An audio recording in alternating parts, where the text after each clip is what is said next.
Ladies and gentlemen, welcome to the 2024 Ford Ranger Wildtrack V6. In today's video, we're going to be taking the Ford Ranger V6 Wildtrack on a road trip to Limpopo at Makgoba's Kloof. As you can see, I'm opening my Apple Maps right there to type in our destination to Limpopo. But before we get into the road trip, please allow me to tell you a little bit more about the V6 Wildtrack Ford Ranger. Let's get into it. In this scene, as we were heading out of the dealership where we collected our press car, or we can call it our press buggy, so that we can reach our destination at Makgoba's Kloof in Limpopo.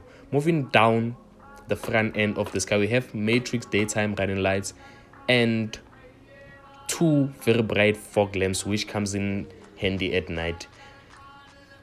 And again, this car comes with a two-toned 18-inch alloy wheels that has these colors included, silver and black. I think that is a very great combination. You get your side stainless steel step for you to get inside your Ford Ranger V6 Wildtrack, and you can barely distinguish between this and the 2-liter variant because there's no much of a difference between these two cars. Just that this one has a V6 engine and the other one has a inline 4 2-liter engine.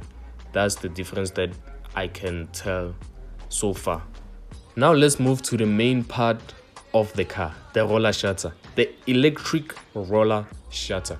By the way, this is an optional extra of 25,000 rand, South African rands. And the load bin is pretty much clean. There are your AC plugs and there are lights under so that you can see what you're fitting in the load bin at night, of course.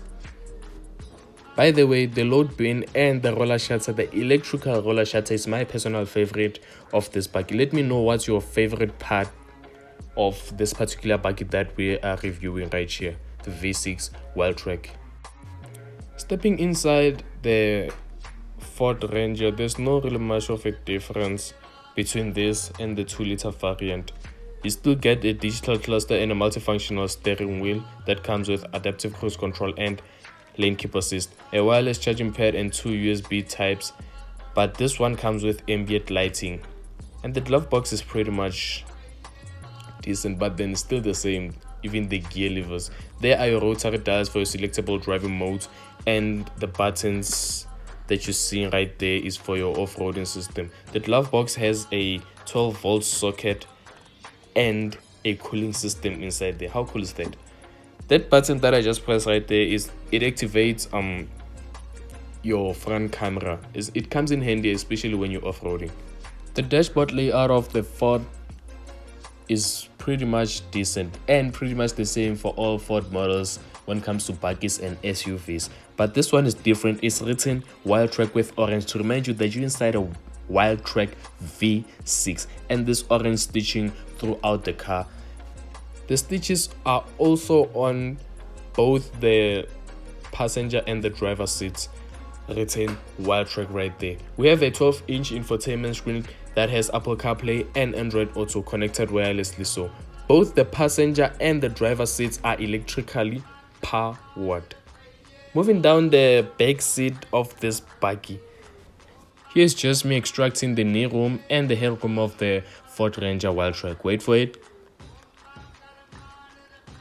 The knee room of this car is fine, and the headroom as well. That is the grab handle for you to hold on when we're off-roading. You have 2 air vents, an AC plug, and 2 USB Type-Cs. Please, let's just take a moment and listen to the sound system offered by Ford from this Ford Ranger Wildtrack V6. The sound system is pretty much banging, I won't lie.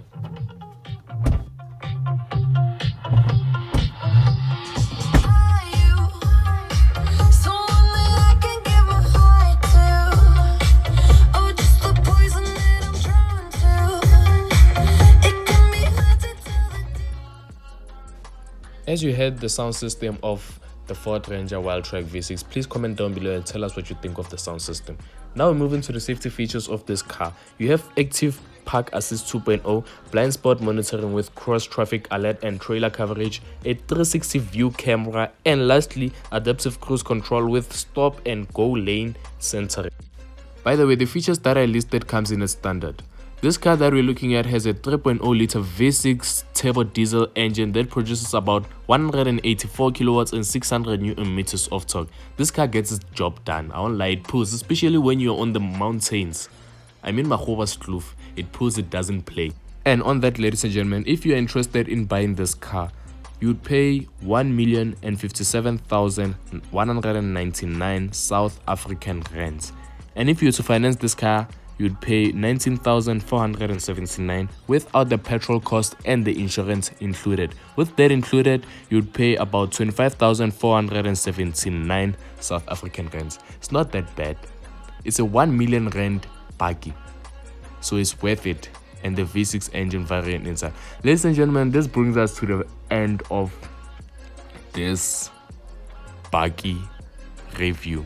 Please make sure you hit the subscribe button and the notification bell so that you're notified next time we drop another video. Catch you in the next one.